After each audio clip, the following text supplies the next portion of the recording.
봅시다. 머리털과 수염을 깎아라. 에스겔 1장에서 3장까지는 에스겔을 하나님의 제사장으로 선지자로 부르는, 하나님의 선지자로 부르는 그런 에스겔을 부르는 그런 소명을 주는 그런 모습을 보이고 있고요. 에스겔서 4장은 지난주에 세 가지 행동 예언을 하게 했죠. 첫 번째 예언이 뭐였죠? 토판을 그리고 토판 좌우를 둘러 진치게 하라 해서 이 예루살렘을 토판으로 그리라고 했잖아요. 예루살렘이 바벨론 군대에 의해서 포위되는 그런 장면을 행동 예언으로 하게끔 했습니다. 두 번째는 왼쪽 오른쪽으로 눕는 행동 예언을 하게 했죠. 그들의 재앙만큼 눕는 행위를 하게 했습니다. 북이스라엘은 390일을 누우라, 남유다는 40일 동안 누우라. 그것을 1년으로 삼아서 저들의 죄가 430년간 지속될 것이다. 이렇게 하나님이 그들을 예언을 했습니다. 세 번째는 새똥이 밥을 해먹는 그런 행동 예언을 하게 했습니다. 새똥이 밥을 해먹는다는 것은 정결한 음식을 먹지 못하고 이방 땅에 가서 불길한 음식을 먹게 될 것이다 라는 것에 대해서 하나의 행위 예언을 하게 했던 것이죠. 오늘 5장에는 1년 2개월이 지났습니다. 세 번째 4장에서 예언까지 하고 난 다음에 5장에는 네 번째 예언인 행동 예언이에요. 1년 2개월이 지나고 난 다음에 어느 날 5장에서 날카로운 칼을 가져와 가지고 머리털과 수염을 깎아라 라는 그런 행동 예언을 하게 했습니다. 날카로운 칼을 가져와서 머리털과 수염을 깎아라. 그러면 머리털과 수염을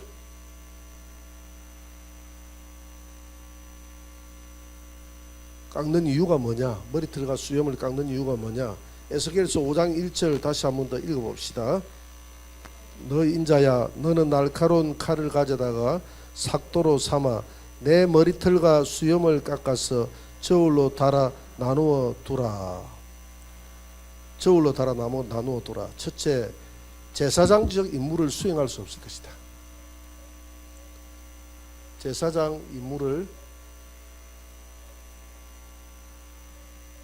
수행하지 못한다.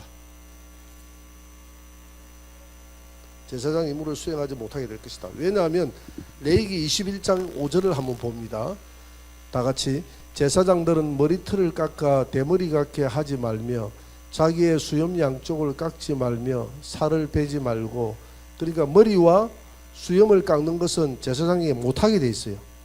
못하게 돼 있는데 머리와 수염을 깎아버린다는 것은 앞으로 너는 제사장적 임무를 수행하지 못하게 될 것이다. 그러니까 철저하게 바벨론에게 짓밟혀서 제사장 임무를 박탈당하게 될 것이다 하는 것을 예언하는 것입니다. 두 번째는 어떤 의미, 머리와 수염을 깎는 것은 애곡하고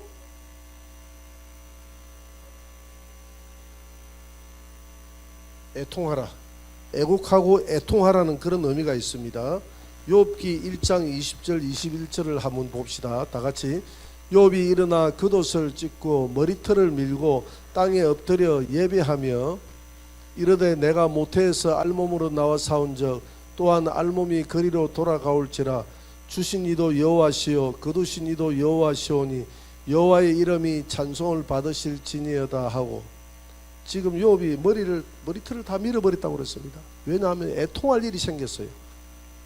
자기 집에 모든 재산이 다 날아가 버렸습니다. 종들이 다 죽었습니다. 자녀들이 다 죽었습니다. 그러니 욥이 생각할 때 모든 것을 다 잃어버렸죠. 나중에 자기 몸까지, 육체적인 몸까지 잃어버리고 자기 아내까지 침뱉고 도망가 버리는 그런 고통을 당하는 와중에도 욥은 하나님을 원망하지 않고, 사람이 알몸으로 왔다가 알몸으로 돌아가는 것은 하나님의 뜻이오니 하나님 뜻대로 되기를 원합니다. 이렇게 기도했습니다. 여러분, 욥의 기도가 참된 기도인 줄 믿습니다. 우리가 잘 될 때도 하나님 앞에 감사해야 되겠지만 이렇게 어렵고 힘들 때도 하나님 앞에 원망하지 않고 감사하는 그 믿음은 기적을 낳는 줄 믿습니다. 그래서 욥이 머리를 밀었다라고 했는데 겉옷을 찢고 머리를 밀었을 때, 머리를 민다는 것은 지금 하나님의 머리를 밀으라고 그랬잖아요. 수염을 깎고, 이것은 애고하고 애통하라. 내 나라가 바벨론에 짓밟히는 그런 순간이 오니까 애곡하고 애통하라라는 그런 의미가 있습니다. 그 다음에 세 번째, 예루살렘 거민들에게 닥칠 수치와 모욕.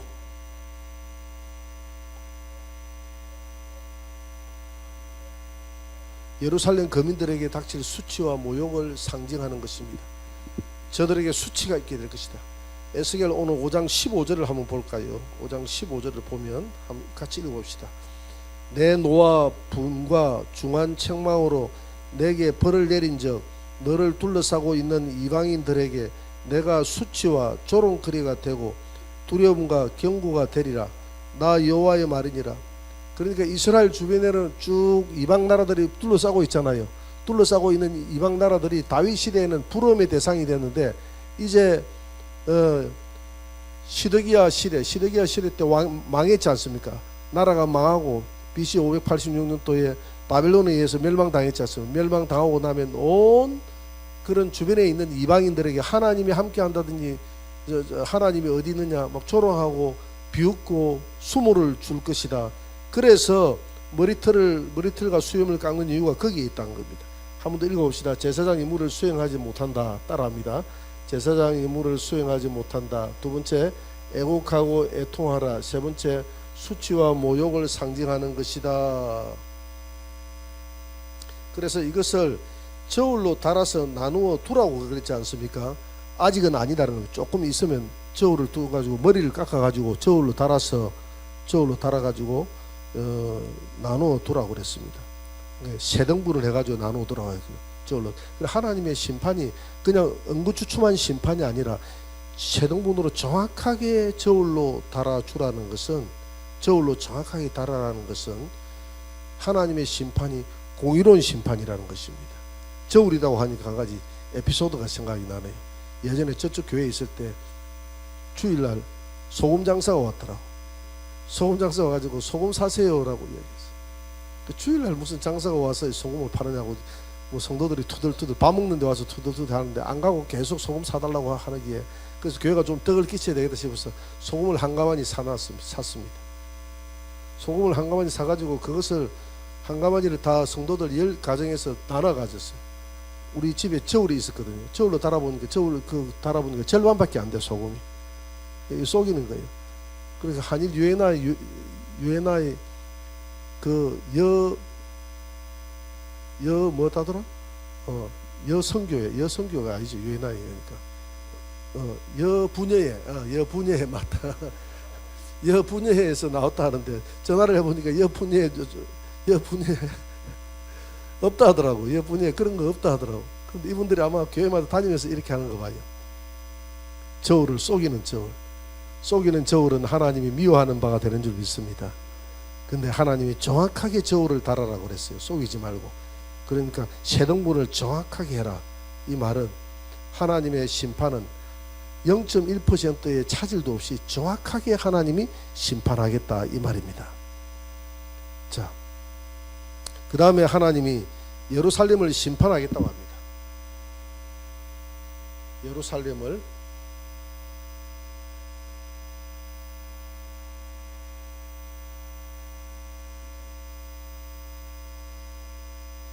예루살렘을 심판한다. 에스겔서 5장 2절을 한번 봅니다.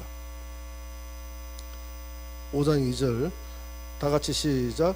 그 성읍을 에워싸는 날이 차거든 너는 트럭 3분의 1은 성읍 안에서 불사르고 3분의 1은 성읍 사방에서 칼로 치고 또 3분의 1은 바람에 흩어라. 내가 그 뒤를 따라 칼을 빼리라. 자, 3분의 1은 성읍 안에서 불사르라.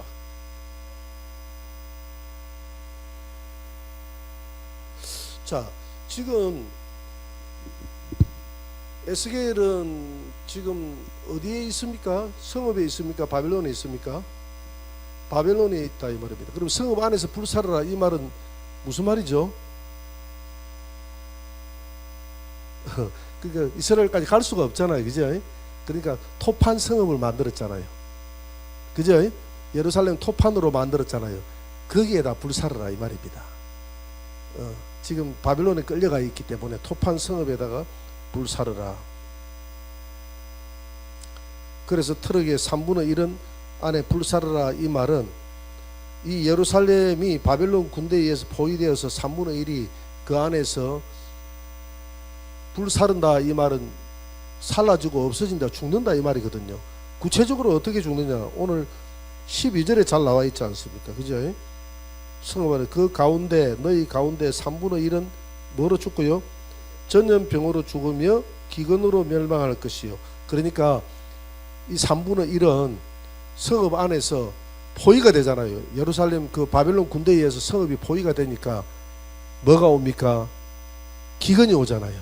먹을 게 떨어지잖아요. 먹을 게 떨어지니까 기근이 오고, 그 다음에 기근이 오고 사람들이 씻지 못하고 환경이 불결하고 뭐 똥오줌이라는 이런 것들을 가리지 못하고 하니까 거기에서 뭐가 일어납니까? 전염병이 일어나고, 전염병과 기근으로 멸망당하여 죽게 될 것이다. 얼마가 죽는다고요?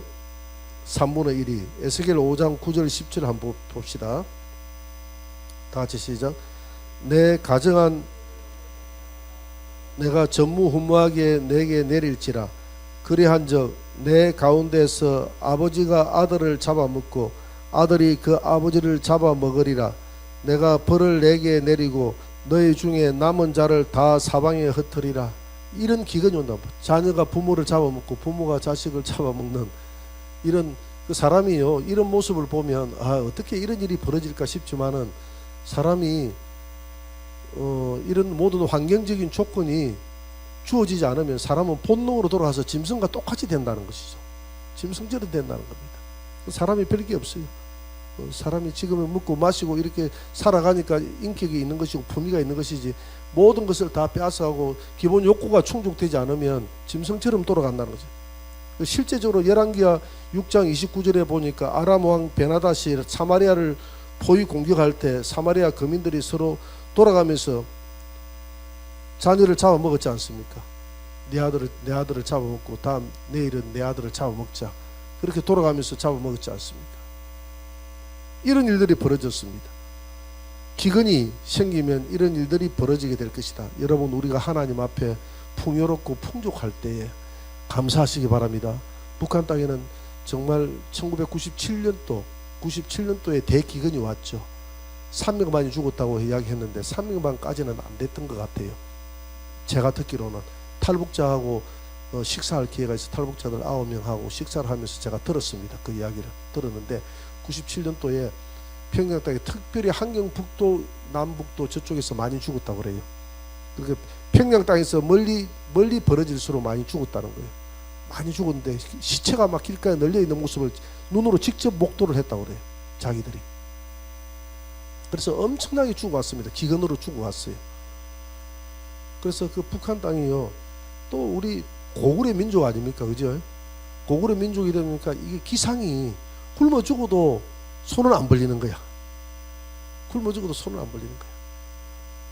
옛날에 전두환 대통령 시절 때 그때에 우리 한국에 수해가 한번 왔습니다. 수해가 와가지고 농사가 안 돼가지고 우리나라 좀 기근이 왔던 때가 한번 있었어요.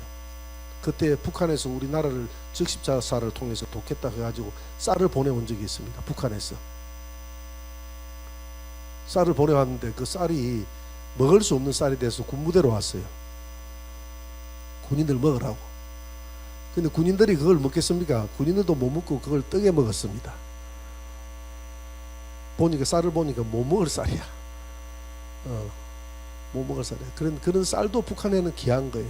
귀하게 생각해서 보내준 겁니다. 보내줬는데 우리는 그런 쌀을 그날 비록 북한이 주겠다고 수해 복구로 주겠다고 해서 받기는 받았는데, 그냥 뭐 자기들도 자존심이 있잖아요. 자존심이 있으니까 주고받는다고 받기는 받았는데, 그때 한 받은 적이 있어요. 받기는 받았는데, 하여튼 북한 땅에는 기근이 지금도 심하답니다.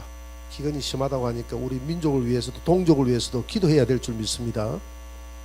그 다음에 예루살렘을 심판하겠다 했는데 트럭 3분의 1은 성 안에서 사르고 3분의 1은 어디서 사르라고 그랬습니까?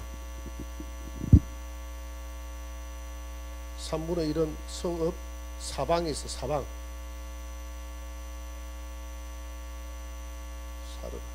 사방서 이렇게 끄트머리 이건 뭐냐면 왜 사방에서 하냐면 다 사방에서 죽어나가는 도망가다 죽고 싸우다 죽고 도망가다 죽고 하는 그런 모습들을 나타내는 겁니다. 거의 사람들이 다 죽는다는 거예요. 멸망당한다는 3분의 1은 칼에 맞아서 다 죽는다는 겁니다. 3분의 1은 기근으로 죽고 3분의 1은 칼에 맞아 죽고 3분의 1은 어떻게 하라고 되어 있죠? 5장 2절에 보니까 바람에 흩어라. 이 말은 이 무슨 말이죠? 이방 땅에 포로로 끌려가서 뿔뿔이 흩어질 것을 예언하고 있는 겁니다. 이방 땅에 포로로 끌려가서 죽고 또 포로로 끌려가지 않더라도 이방 땅에 다 이민을 가서 죽고 하는 그런 것을 이야기합니다. 그러면서 죽는데 5장 2절에 보니까 내가 그 뒤를 따라 뭘 빼리라? 칼을 빼리라. 12절에도 보세요. 12절에도 사방에 흩어버리고 그 뒤를 따라가면 칼을 빼리라. 이 말이 무슨 말입니까? 흩어져 가면 포로로 끌려가면 아이고 살았다 생각할 거 아닙니까? 그죠? 또 다른 나라를 갔다가 이민을 가면 아이고 전쟁터에 살았다 싶은데 하나님이 철저하게 따라가서 칼을 들고 따라가서까지 너희 우리 민족들에게 징계하리라는 것이거든요. 칼을 가지고 가서 평안이 없다는 겁니다. 징계하겠다는 겁니다. 평안을 내가 구한다고 되는 게 아니에요. 이런 징계를 예루살렘 성에 하겠다는 겁니다. 그런데 3번에 보니까 5장 3절 한번 보세요. 5장 3절 다 같이 시작. 너는 터럭 중에서 조금을 내 옷자락에 싸고 또 4절 또 그 가운데서 얼마를 불에 던져 사르라. 그 속에서 불이 이스라엘 온 족속에게 나오리라.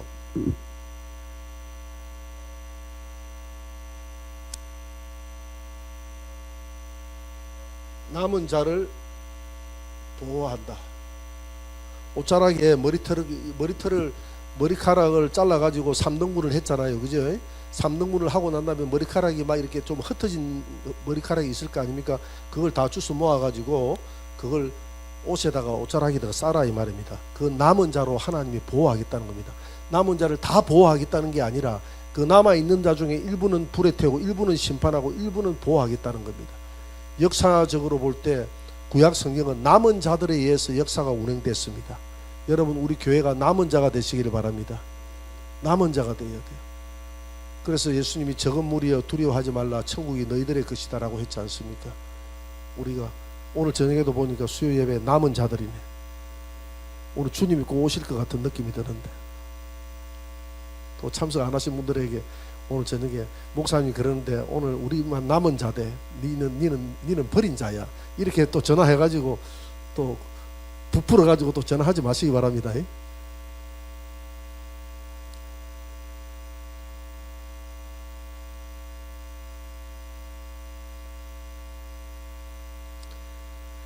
네 번째, 그들의 죄는 두 가지다.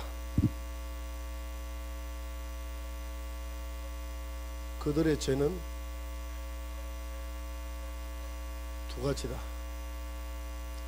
자, 그러면 왜 이렇게 죄를 저질러서 이런 고통을 당해야 되느냐? 근데 크게 나눠서 오늘 5장에서는 두 가지로 책망을 하고 있습니다. 첫째는 율례를 지키지 않았다는 겁니다. 율법을 지키지 않았다. 에스겔 5장 6절입니다.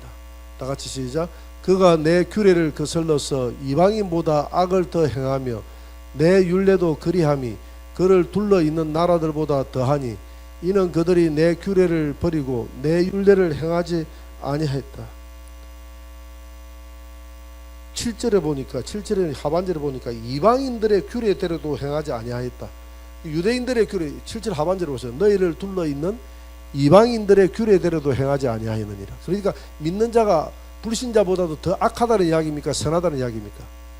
더 악하다는 이야기죠. 유대인들이 더 악하다는, 더 악을 많이 행한다는 겁니다. 이방인들이 행하는, 이방인들도 잠정적으로 가지고 있는 율례가 있잖아요. 그죠? 예수를 믿는 사람이 안 믿는 사람보다 더 악하다는 그런 이야기가 되겠습니다. 마태복음 11장 23절에 이런 말씀이 나와 있습니다. 같이 읽어볼까요? 가버나움아 내가 하늘에까지 높아지겠느냐 음부에까지 낮아지리라. 내게 행한 모든 권능을 소돔에서 행하였더라면 그 성이 오늘까지 있었으리라. 그러니까 가버나움은 갈릴리 주변에 있는 예수님의 기적을 제일 많이 행했던 유대인들이 살았던 땅 아닙니까? 그죠? 그런데 그 수많은 기적과 수많은 복음을 전했는데 이 가버나움이 회개하고 돌아오지 않으니까 차라리 소돔 땅에서 내가 복음을 이만큼 전하고 이만큼 이적을 행했더라면 소돔이 오늘까지 망하지 않고 남아 있었으리라. 이 말은 무슨 말이냐 하면 결국 하나님의 백성들이 하나님의 말씀을 들을 기회가 더 많잖아요. 이적도 더 많이 받고 우리가 하나님 앞에 더 많은 하나님 말씀을 간직하고 있잖아요. 많이 들었잖아요. 많이 들은 자가 하나님 말씀대로 행하지 않으면 심판이 더 크다는 겁니다. 그래서 여러분들보다도 목사의 심판이 더 큰 거예요. 정말입니다. 그래서 목사의 영광이라는 책에 보면 그런 말이 있어요. 하나님 앞에 목사의 직책은 영광스러운 것임에 틀림이 없다. 그러나 그 사명을 감당하지 못했을 때는 평시보다 더 무서운 징계와 심판이 기다리고 있다는 사실을 알아야 된다. 그렇게 이야기합니다. 그래서 사실 두려운 거예요. 그래서 목사 안수를 받는다는 것은 한편으로 영광이지만은 목사 안수를 받고 목회도 안 하고 쉬엄쉬엄 놀아가면서 있는 그런 사람들이 많이 있잖아요. 그거 굉장히 위험한 일입니다. 한 달란트를 받아가지고 한 달란트 받았던 자가 땅에 묻어버렸잖아요. 묻어버렸을 때 하나님의 책망이 갔잖아요. 하나님께서 여러분들에게 은혜를 준 것만큼 하나님을 위해서 헌신하고 봉사하게 되기를 주의 이름으로 축원합니다. 그래서 가버나움에게 얼마나 하나님의 기적을 많이 행했습니까? 예수님이 기적을 행하고 이적을 행하고 하나님 말씀을 줬는데 그들이 회개하고 돌아오지 않는 거예요. 돌아오지 않으니까 하나님이 돌아오지 않는 그들을 향해서 책망하지 않습니까? 소돔과 고모라 성보다도 내 죄가 더 크다. 그 위에 보면 위에 성경에 보니까 위에 윗구절에 보니까 베세다야 고라시나 내가 너희에게 행한 모든 표적과 이적을 저 두로와 시돈 땅에서 행하였더라면 저들이 죄에 앉아 회개하였으리라 그랬거든요. 심판날에 두로와 시돈이 너보다 견디기 쉬우리라 그랬거든요. 두로와 시돈은 이방 땅입니다. 이방 땅인데 베세다의 고라시는 유대 땅이거든요. 유대 땅에 있는 자들이 하나님 말씀을 받아들이는데 하나님 말씀대로 행하지 않는 죄가 크다는 겁니다. 오늘 교회가 하나님 말씀대로 행하지 않는 경우들이 참 많습니다. 하나님 말씀대로 살아갈 수 있도록 애를 써야 될 줄 믿습니다. 한번 비침을 받고 진리를 발견했기 때문에 진리를 발견하는 사람들은 진리대로 살아야 돼요. 진리대로 살지 못했을 때는 우리가 하나님 앞에 가슴을 찢으면서 회개해야 될 줄 믿습니다. 그러면 하나님께서 우리의 모습, 연약한 모습 그대로 받아주는 줄 믿으시기 바랍니다. 두 번째로 그들의 죄는 우상을 성소에 두었다는 겁니다. 우상을 성소에 두었다. 하나님의 성전에 우상을 겸하여 섬겼다는 겁니다. 5장 11절 한번 봅니다. 다 같이 시작. 그러므로 나 주 여호와가 말하노라. 내가 나의 삶을 두고 맹세하노니 내가 모든 미운 물건과 모든 가정한 일로 내 성소를 더럽혔은즉 나도 너를 아끼지 아니하며 긍휼을 베풀지 아니하고 미약하게 하리니. 그러니까 하나님의 성전은 하나님이 계시는 거룩한 곳인데 하나님의 성전에 각종 여러 가지 이단 그런 우상들을 갖다 놓고 우상들을 섬기고 그리 했다는 겁니다. 여러분, 하나님의 성전이 오늘 어디가 하나님의 성전이죠? 우리 마음이 하나님의 성전 아니고 여러분 우리 마음 속에 우상이 가득하다는 거예요. 예수님만 있는 것이 아니라 우리 마음 속에 여러 가지 다른 것이 들어가 있다는 겁니다. 우리 마음 속에 예수님보다 더 사랑하는 것이 들어가 있으면 그것이 우상이 되는 거예요. 예수님보다 더 사랑하면 우상이 되는 겁니다. 요즘 이스라엘 백성들이 창세기부터 이렇게 해가지고 쭉 말라기까지 읽어보면요, 이스라엘 백성들이 계속 징계를 받고 징계를 받는 이유가 한 가지입니다. 뭐 했기 때문에 징계를 받았죠? 섞였기 때문에. 그들이 섞였기 때문에. 주님만 사랑해야 되는데, 하나님만 사랑해야 되는데, 왜? 하나님의 백성이니까, 당연히 하나님의 택한 백성이니까 하나님만 섬겨야 되겠죠. 그런데 그들은 꼭 금송아지를 만들어내고 우상을 섬겼습니다. 그래서 하나님이 진노하는 거예요. 성전에 하나님만 섬겨야 되는 성전에 여러 가지 우상을 갖다 놨어요. 그건 하나님 앞에 옳지 못한 것입니다. 여러분, 우리 안에 섞여 있는, 오늘 우리 안에 섞여 있는 여러 우상들이 있다면 주 예수의 이름으로 다 물리치게 되기를 주의 이름으로 축원합니다. 그래서 요한계시록 2장 14절에도 보니까 버가모 교회에 발람의 교훈을 따르는 자가 있다. 15절에는 버가모 교회 니골라당의 교훈을 지키는 자들이 있다. 그리고 계시록 20장 2장 20절에는 도아디라 교회를 향해서 이세벨의 영적 행음을 따르는 자들이 있다. 그렇게 이야기했어요. 이세벨의 영적 행음을 따르는 자들이 있다. 이거 다 섞이는 거예요. 교회가 섞이는 거예요. 교회가 그렇게 따르는 자가 있다는 겁니다. 오늘 이단들은, 신천지라든지 이런 하나님의 교회들은 하나님만 섬기는 게 아니잖아요. 교주를 따라야, 교주를 믿어야 구원을 받는다 하잖아요. 이게 섞이는 겁니다. 우리는 구원은 그 교주를 따른다고, 이동용 목사를 따른다고 구원이 있는 것이 아니라 예수를 믿어야 구원이 있는 줄 믿습니다. 예수를 믿어요. 저는 까마득하게 잊어버려도 좋아요. 까마득하게. 다음에 목회를 하고 나면 보통 사람들이 자기 기억을, 추억을 교회 안에 많이 두는데, 그래서 기념관을 만들고 이렇게 하는데, 그것보다는 잊어버리는 게 좋아요. 누구만 기억하는 게 좋다고요? 예수님만 기억하는 게 좋아요. 예수님만. 자꾸 사람을 숭배하고 사람을 높이게 되면 예수님이 약해지는 겁니다. 예수님이 약해지는 거예요. 사람이 너무 우상화되면. 예수님만 높이시게 되기를 주의 이름으로 축원합니다. 오늘 여기까지 하고 마치도록 합니다.